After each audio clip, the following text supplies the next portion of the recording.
Hi, HRN listeners. We're celebrating our 15th anniversary, and we have a really fun campaign and an ask for you. This 15th anniversary tour is aiming to bring you closer to unique food and music experiences in some of the most exciting cities in America. All the while, we're raising funds to support our work empowering the next generation of food systems storytellers through our fellowship programs. Here's how it works. Donate to HRN and be entered into a raffle in the city of your choice to win a dinner for two at a noteworthy restaurant and tickets for two to a concert at a prominent local venue. We have incredible partners in New York, Los Angeles, Philadelphia, Nashville, Las Vegas, Charleston, Asheville, and Ardmore, Pennsylvania, who have donated a meal for two and two tickets to a concert of the winner's choice. And all donations help fund our fellowship programs, where we're helping to build essential workforce readiness skills and food system storytelling skills. Check out heritageradionetwork.org/15 to donate and enter to win today. That's heritageradionetwork.org/15. Thank you. Today's program has been brought to you by Tabard Inn, new American cuisine in one of Washington, D.C.'s oldest hotels, located in DuPont Circle. For more information, visit tabardinn.com. You're listening to Heritage Radio Network, broadcasting live from Bushwick, Brooklyn. If you like this program, visit heritageradionetwork.org for thousands more.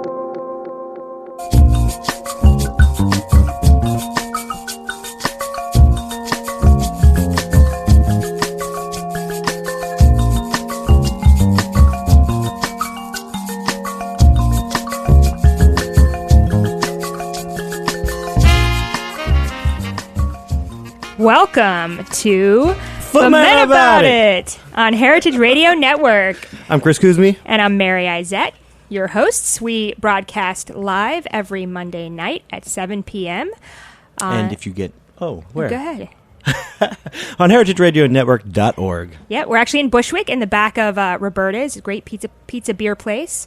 And we're a show that's all about fermentation, particularly homebrewing, but we're also exploring other things.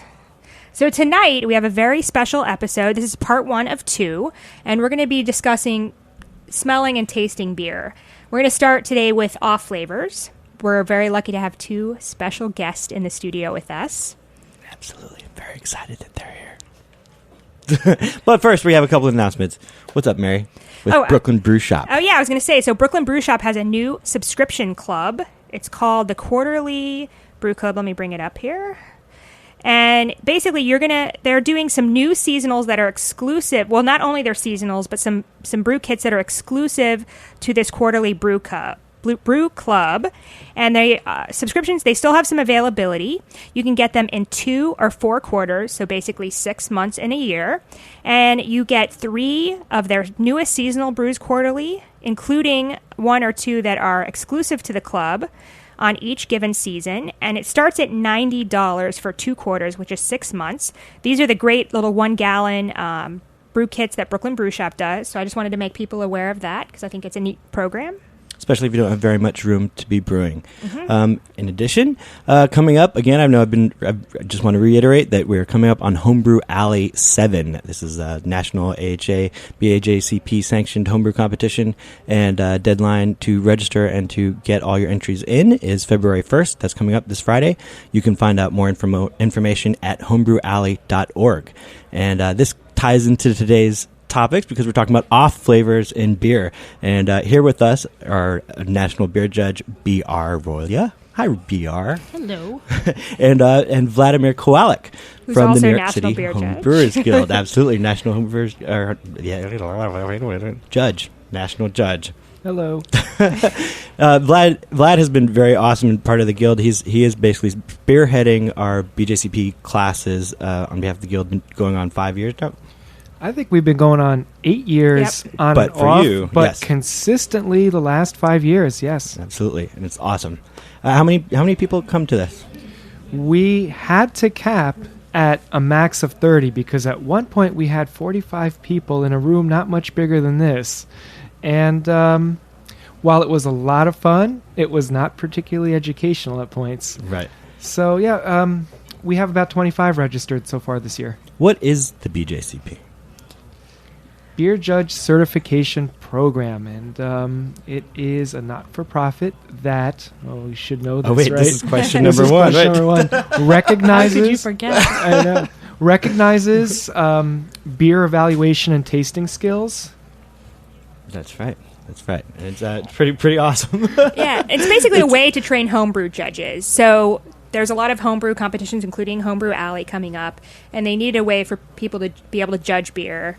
And also, And- I think, not only in homebrew competitions, but just be able to evaluate your own beer. Absolutely. I And think your that's the value for your sure. fellow homebrewers in your club or your guild or whatever. Absolutely, because despite being a judge, you don't actually enter competitions, do you, Mary? No. No. Okay. No, I think so. I always have, there's some debate. I took the BJCP classes at the first group back in 2006 and tested out in June, and then I think I finally accumulated enough experience points last year or the year before to finally make national. And I run into people occasionally who are very anti-BJCP. And even, when talking about the guild, like Vlad said, the guild's run classes since 2006. Every year we have almost a full class every year, or we've had a full class every year, I believe, Yep. at least for the last 5. But there are some people that are anti, and I think because, for a number of reasons, the BJCP guidelines are such that there's very set types of beer. We have categories and subcategories of beer like Russian Imperial Stout and Foreign Export Stout and Sweet Stout. Right, and brewing to style does not necessarily make a good beer. Correct. And then also I think a lot of people feel like, not all, Me too. we're all trained as judges. Now, we all test out on the same exam. Obviously, there's a range of scores within each category. And I think a lot of people, I'll admit, I get out a lot and drink a lot of different commercial beers. And I think that it really depends. The judges depend on you have to keep your palate trained and fresh. And that's one reason why we're doing the show today, is because I think even if you have an amazing palate, you have to kind of continually calibrate it and continually test it and really think about what you're tasting and smelling.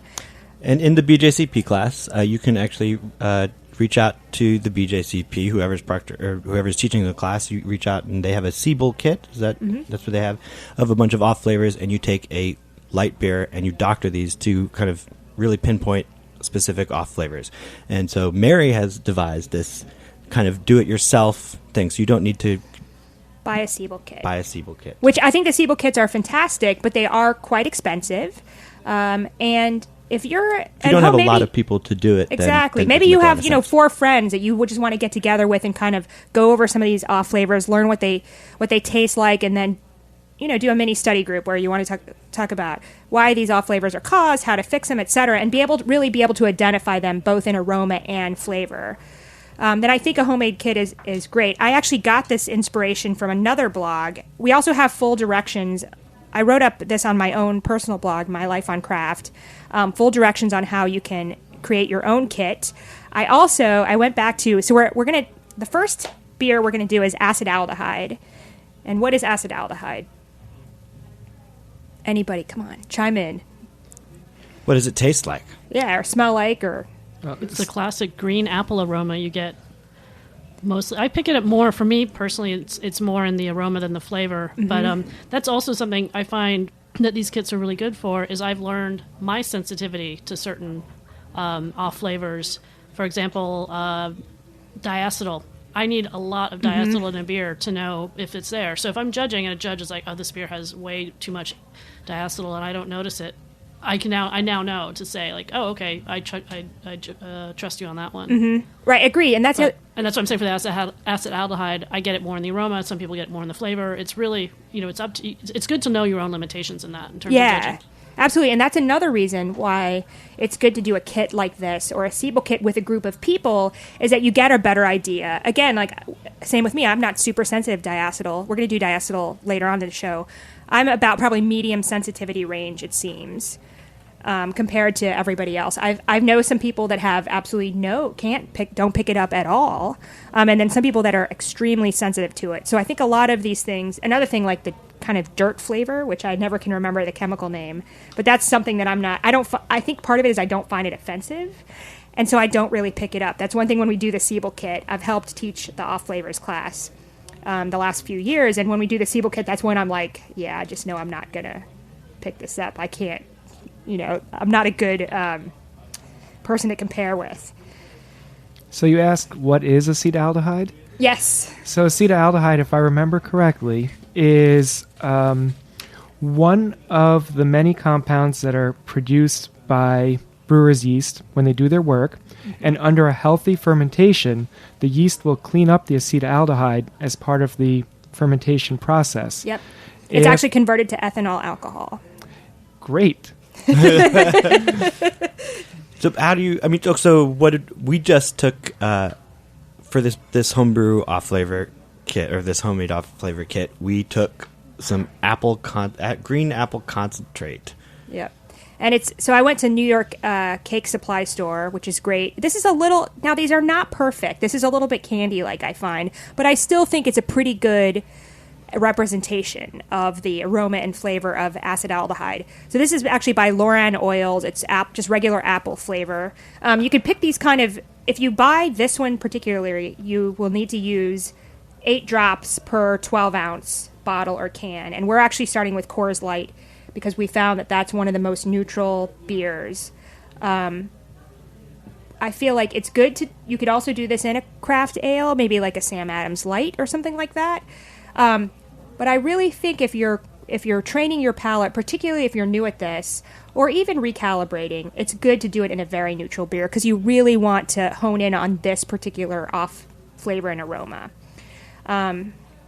So let's taste. So we added 8 drops of this Loran Oils apple flavor to a 12-ounce can of Coors Light, and it definitely. It's very much in the aroma. It's like a Jolly Rancher candy. But I get nothing in the flavor, and I don't know if that's just me. Like I say, I know I'm not sensitive to it too much in the flavor, but I get a little bit in the flavor actually at that very end, but more so in the aroma for sure. What do you think, Vlad? The aroma's blunt, but I get it a bit in the tail end. It comes off as a little bit of an acidic sort of twang. Mm-hmm. Yeah. We also one thing important. So kind of rewinding, one thing important when you do this kind of, any kind of palate training is you want a calibration beer. So we're sitting in the studio. We actually have our calibration beer, which is just a plain Coors Light, not doctored. And we have a glass of that in front of us each. And then we also have our doctored beer. So, between sips or smells, it's always nice to kind of start by smelling your calibration, your non-doctored beer. So give it a nice sniff again. With the traditional Coors Light, I get a teeny bit of kind of corn aroma. Ah, yes. It's I get a little bit of sweetness, like, light sweet maltiness, but otherwise it's a pretty neutral. So definitely, when you smell the regular Coors Light and then you smell this doctored Coors Light, it's a significant difference. We could probably go down. You could probably go down on this. Yeah, I think, I think 8 drops is a bit much. Personally, for this, for my threshold at least. Yeah, I think. Definitely the aroma is pretty big. Yeah. I find that rolling it off kind of gets it more normal. Like if you just kind of swirl it around in your glass, it kind of rolls a lot of that off, and then it becomes more of like, okay, that is kind of where I'm trying to look for it, where it becomes challenging in a competition to detect. Mm-hmm, I agree. And so acetaldehyde, as we said, it's a natural. It occurs pretty much during every fermentation. It's usually converted or reabsorbed by the yeast. I believe converted mostly to ethanol alcohol. And what causes this most commonly in home brewing? So you're not pitching healthy yeast. Either you're under pitching, so too small of a cell count, or maybe the yeast is stressed, or your fermentation stops early either because the temperature went too low, or again, it was a health issue. Maybe there weren't enough nutrients in your beer. Or you rack it too soon. You think it's done and you rack it off, or and you keg it or bottle it too soon. Those are all ways that you can get acetaldehyde. I believe you can also get it through an infection, if I'm not mistaken. I actually have a cheat sheet in front of me. It says some bacteria can cause green apple. Because I actually had a beer not too long ago that I let sit for a very, very long time, and I think it got an infection, and it really got a lot of acetaldehyde. So, and I think that was why. So is acetaldehyde ever appropriate? I don't think it is. No, it I- is. it Oh, is. Vlad's saying yes. Okay, Yeah, it was a I'm leading- corrected. I'm corrected. It was a leading question. I'm almost certain that it's acceptable in small quantities in light lagers. Oh, it yeah, is. yeah. I think, yep, that sounds right. And every once in a while, when I'm drinking a light American lager recreationally, and it does happen, I, for some reason, just pick up on it more so than I ever remember picking up on it in the past. Maybe it's like a hot day and I'm drinking way big on the Coors Light. Actually, last time I had it was with a Miller Lite. Aha. Yeah, you're right. It says low levels of yeast character, green apples, DMS, or fruitiness are optional but acceptable. There you go. Interesting. But Although in do the you find flavor it- it says no fruitiness. do you find it in so- your control here? At all? I'm I not don't picking it up. I don't get it in this one, no. I get just more corn coming out of the control than anything. And I'm not clear on why I pick up on it on occasion and not other times when we know that these breweries have such intense and rigorous quality control. So I just don't know why it's once in a while that at least I pick up on it. Right. Yeah. All right, we're going to take a break, and we'll come back with more off flavors and talking about calibrating your palate. And competitions.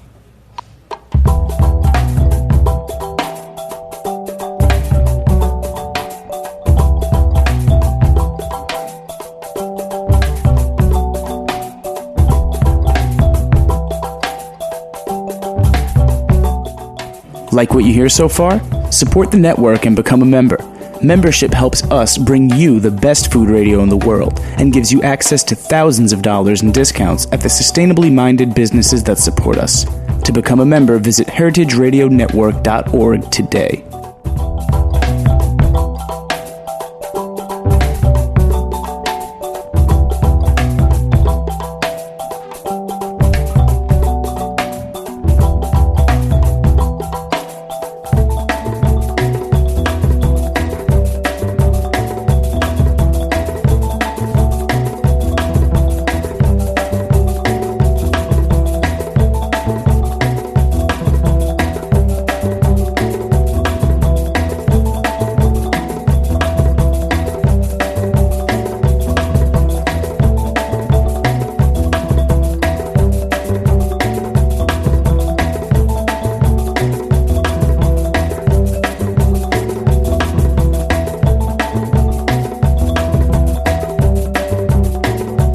The following program has been brought to you by Tabard Inn. Tabard Inn, Washington, D.C.'s quintessential small hotel, is located on a quiet, tree-lined street just 5 blocks from the White House. Vibrant yet unassuming, the Tabard is comprised of 40 sleeping rooms, each unique in character and design. Feast on eclectic American cuisine in their acclaimed restaurant, or enjoy a cocktail and listen to live jazz in one of their cozy Victorian seating areas. Mingle with travelers from around the world who find the Tabard the only place to stay when taking their travels to Washington. For more information, visit tabardinn.com. Every Wednesday at noon, Dorothy Ken Hamilton, founder and CEO of the International Culinary Center, interviews the top chefs in the world on Chef Story. Hear from chefs like Christina Tosi, I'm going to be the best pastry cook this restaurant's ever seen. Francis Malman, Cooking with fires, it's very feminine, it's very fragile. and Jacques Pepin. I was invited to work at the White House for John Kennedy. Learn how the greats become great. Every Wednesday at 12 p.m. on Chef Story at heritageradionetwork.org. Hey, welcome back to Fuhmentaboudit on heritageradionetwork.org. I'm here in the middle of 3 national beer judges ranked by the BJCP. I have a little inferiority complex right now, but it's pretty awesome. Great palates. We're doing off flavors. We're doing off flavors, talking about off flavors and how to get them, how to fix them, and how to really get to train your palate to be able to find them, and to do this at home very simply by going to your local cake store and getting artificial flavors, such as green apple. We just tasted, and to exemplify acetaldehyde. And next up we have Diacetyl. So we, again, this is from the New York Cake Company. cake and baking supply. But you can buy these. I know if you're not in New York City, you can buy these at a lot of craft stores like Michael's Arts and Crafts sells a lot of cake decorating. So this is actually the Wilton Clear Butter flavor. And it just says artificially flavored, but it is really, I mean, it smells like microwave popcorn. So diacetyl is a compound that is also usually a yeast malfunction. So it's, again, a compound that's produced by the yeast and then actually reabsorbed. So there's a couple different reasons that you can get diacetyl. And it's typical. So diacetyl, when you smell it in a beer, it's butter. I always think butter popcorn. You can also butterscotch. Butterscotch, yeah. And I don't, again, this is one like we were talking about acetaldehyde I get mostly, and you get also on the in the aroma. I get diacetyl more in the aroma. I almost never, it's like a kind of an oily taste like a or sensation. Slickness on your palate almost. Yeah. I get it. I have a very low threshold for diacetyl, and I can taste it in a lot of different things. Taste it and smell it. I have one of those. And it is something. It is acceptable in certain beers at low levels, Especially English style beers. ales. Yeah. And I think one of the possibly one of the reasons that is because, so again, as we said, it's a compound that's produced by yeast and then reabsorbed. So a lot of times if you have a yeast that is, flocculates out fast or maybe just doesn't go all the way, again, in lagers, if you need to use a diacetyl rest, so you bring it up to a certain temperature for a couple days to allow those yeast to fully do their job and reabsorb this compound. Again, just I think, if yeast aren't healthy and they're not able to make it all the way through. And then there's one other way that you always get diacetyl in a bar. Not cleaning your lines. Yes. Which is a shame, because the beer will be in fantastic shape. And it's left the brewery in pristine condition. Maybe it's just left the brewery a few days before getting to the distributor, and then it goes through those lines that have not been cleaned, have had God knows how many different styles of beer running through them. Yep, and so dirty lines. If bars do not properly clean their lines, they can get a buildup of Pediococcus and Lactobacillus, and those two bacteria can produce they can't actually produce diacetyl anyway, and that's why sometimes you'll roll into sometimes I'll roll into a dive bar and order something on tap that I know should be most commonly like Sierra Nevada or Sam Adams, right? And I taste it. I'm like, this is not what this is meant to be, and it's certainly not the brewery's fault. It's really because the bar has not been cleaning their line. So that's typical source of this. And what's the ratio of Coors Light to clear Wilton butter flavor? So if you're using Wilton clear butter flavor, we determined. So Chris and I, a couple years ago, Chris and I sat down and I had all these flavorings that I bought, and we went through and we determined exactly, drop by drop, exactly kind of where we thought. How many drops it would require per 12 ounce, and then also I think we did a 6-pack. Yeah, but amount. I want to apologize to the judges in the room because I've actually been stirring with the dropper, so I think we're actually getting a double dose of everything because of my decision to stir. Don't stir with your dropper. I think that's the point. But so all these are, at least the acetal that in this are yeah, but I don't. strong. So now to me, and again, I have like a medium threshold for this. I'm not super sensitive. Oh man, this is really buttery. See, I find it's like, this is actually making the beer a little bit nicer. Exactly. It's kind of fruity, like ale-like. I agree. I'm totally blind to diacetyl, and this is hitting me over the head. You might have had one of the ones on the left before the dropper got diluted a little bit, but this is hitting me over the head. I mean, diacetyl usually does. Yeah, it's like whoa. I mean, I definitely get in the aroma. Again, I don't really get it in the flavor at all. Maybe at the very back. I find it just accentuates the sweetness of the beer, but I don't get sort of that slick feeling that I sometimes get when it's really, really present. Which is when I know, like, okay, if I'm getting that mouthfeel and a little bit of butter aroma, then there must be tons in there. Yeah. It must be offensive to most people. I was saying this is very highly carbonated beer, and I wonder if that doesn't kind of scrub that sensation up. Like sometimes when you have beers that aren't as highly carbonated, you can get that greasy sensation more. So with that, I mean, how much should somebody then? I mean, everybody has a different threshold. How serious should people take their judging sheets when they get them back from competitions? Why, in terms of diacetyl, or in terms of anything that the judge has to say? Anything, but also diacetyl, and you just have to. I guess. I mean, I'm answering the question at the same time. I think you have to understand that everybody has a different balance, and all of this is subjective. And this BJCP kind of gets people to a common page and a common ground, but everybody's still different within it. Yeah. I mean, I think the best thing about BJCP is just, I mean, I do judge competitions. I don't enter. I haven't for a long time, partly because I like to brew these very odd styles that nobody has ever had or knows anything about. And I actually don't care. I don't care to win medals or anything. But I think it's a great way when you're first brewing to get good feedback, is to enter your beers into homebrew competitions. And also, it's a ton of fun to judge. And the classes, regardless, even if I never judged, I learned a ton in those classes. Not only about brewing, but also, again, it was great to be able to learn this with a whole group of people and to be able to taste these off flavors and other characteristics of beer with a group of people. So I think regardless of what your goal is, attending classes like this is a fantastic tool. Attending the classes or really utilizing the references that they have actually at bjcp.org. Just go in there. Yeah, the study guide is a wealth of information. Absolutely. So how seriously should you take your feedback? Yes. How seriously should you take your feedback? Depends on what you expect to get from the feedback, is my opinion. But I still enter competitions on occasion. I basically just jump to the overall impression comments. That's just me. I want to know what you thought in big picture terms about my beer. I don't really care what you saw and what you...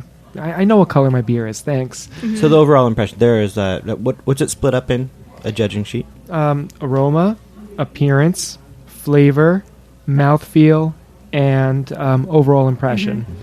And the bulk of the 50 points comes from flavor, but overall impression is interesting because it allows a judge to compensate or to adjust for example, you might get a beer that just doesn't fit the style, but you think it's amazing. Mm-hmm. So you have to give it something in the low 20s perhaps, but you can give low scores on all of the flavor and appearance characteristics and then give 9 points on overall impression. Anyway, I find the overall impression to be the most useful. Mm-hmm. And the other thing is, you can enter a beer and it'll do really, really well in one competition and a month later do really poorly in another. So read the comments and understand where the judges are going with it, and then either average them out or enter a third competition. But if you're really interested in getting medals or getting feedback that's useful to you, I think you can't just rely on one or two judges. You need to just keep at I it. agree. Yeah. The other thing is, competitions. I'm always like homebrewalley.org.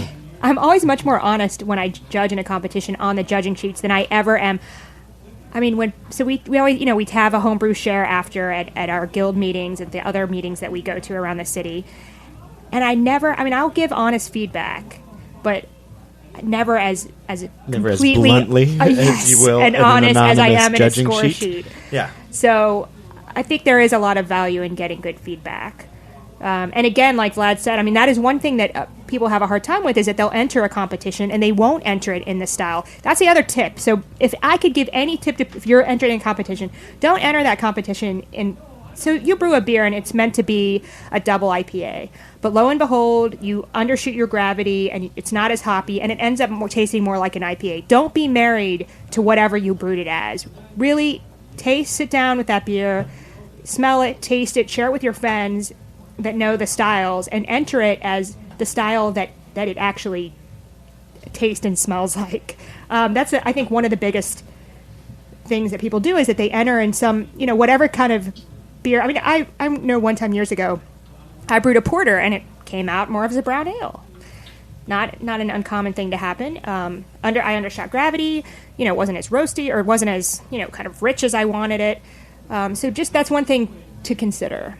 I've had some wonderful beers, like technically proficient, really well balanced, very tasty, and even have asked the steward to go back and double check, like, is this the correct entry number? Because this is not, an IPA or a porter or whatever it is. And it's a shame because, you have to give it a very low score. But yeah, I use the overall as a great way to say, this is an excellent beer. Just make sure you put it in the right category next time. Yeah, and sometimes it's difficult to pick those categories. Like if you make a fruit ale that's sour or, a Belgian beer that has fruit in it, you really have to read through the guidelines to make sure that you're entering in the right category.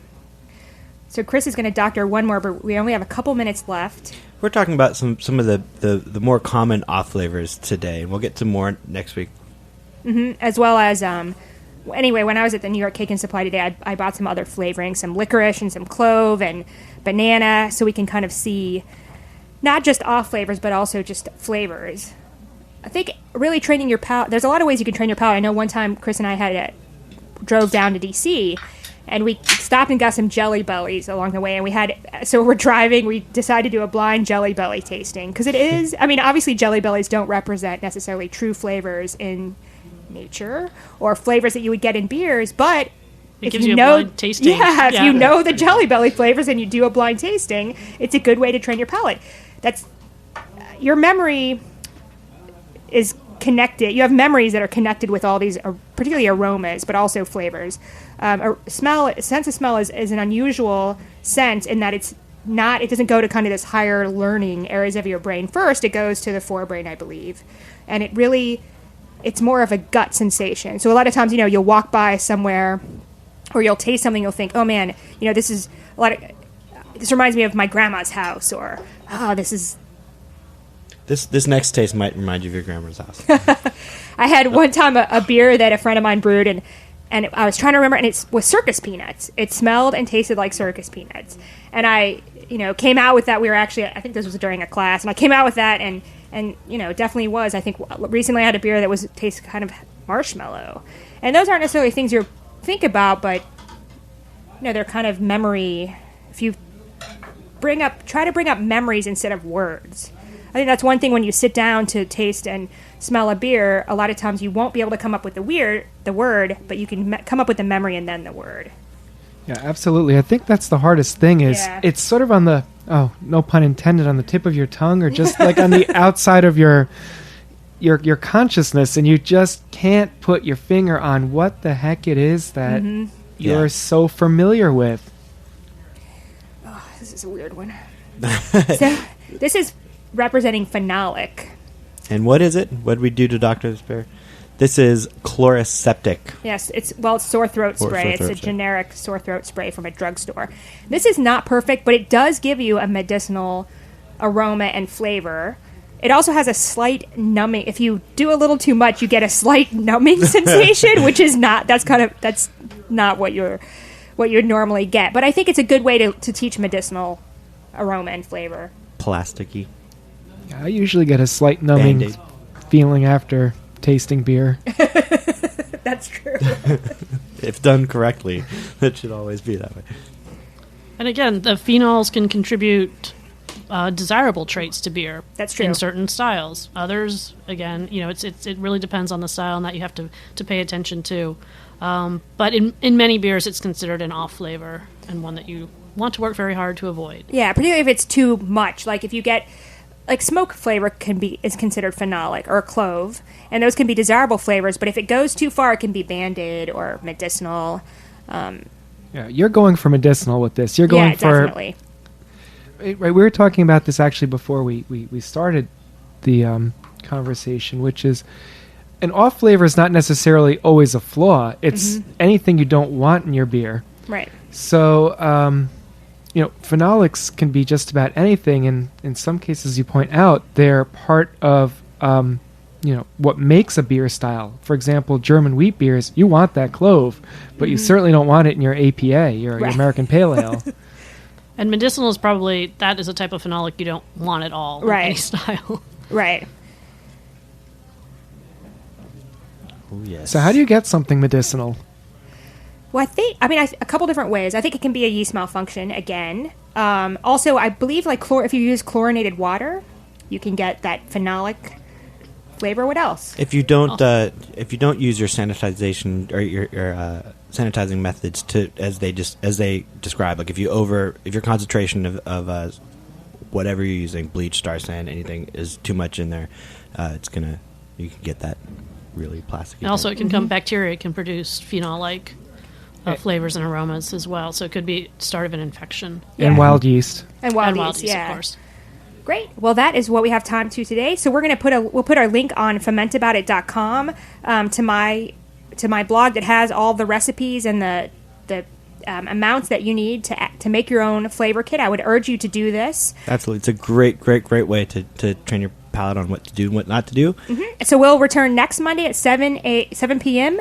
on Heritage Radio Network for part 2 of our off-flavor flavor. Thanks to Joe Galarraga and to Jack Inslee, our producer, and to Roberta's in Bushwick. And Vlad and BR. To BR and Vladimir Kowalik. Fuhmentaboudit over here.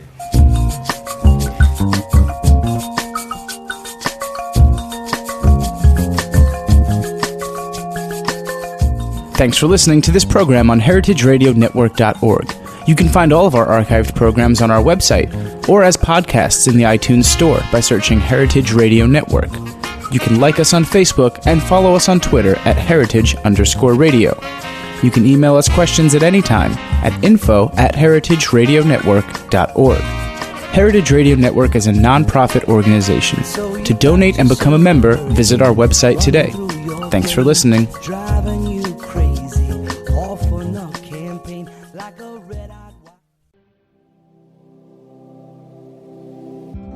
Hey there, I'm Lee Ullman here with some big news from the National Young Farmers Coalition. We're partnering with Heritage Radio Network on a special season of The Farm Report. It's all about what's happening with the Farm Bill and how it impacts farmers and eaters. I am growing diversified vegetables on land that's been in our family for 150 years.